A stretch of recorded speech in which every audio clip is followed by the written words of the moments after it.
Political analyst Dr Philani Mthembu says it is quite important that President Ramaphosa will travel to the US to meet with President Donald Trump.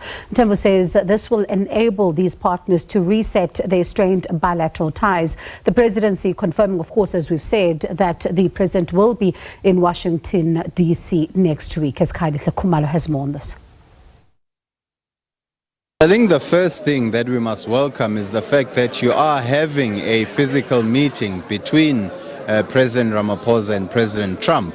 It will, of course, be somewhat overshadowed by this idea of granting refugee status to Afrikaners from South Africa, which of course is based on a completely false narrative.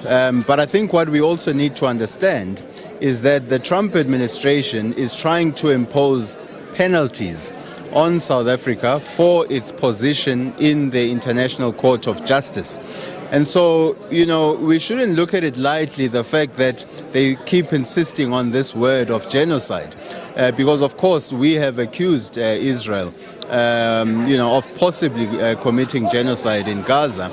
And you could almost see it as, the administration trolling South Africa to try and get South Africa to reverse its position, reverse its deliberations within the ICJ. But having said that, I think it must be welcome that the president will have an opportunity to have a face-to-face with Trump, discuss the domestic issues, but also to try and resolve some of the tensions within the G20. Because, of course, up to now, the US has not been participating at high levels within the G20.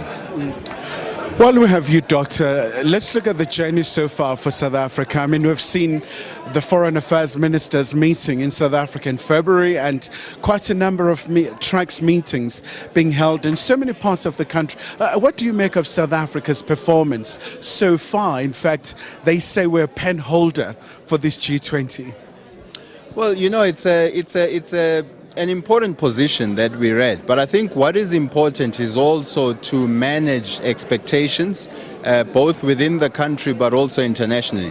The fact that South Africa holds the presidency of the G20, the important thing is, can the country utilize its diplomatic skills, both within government and outside government, to try and build consensus within the G20 community around various important issues, whether it's climate change, the just energy transition, digital transformation, trade and investment.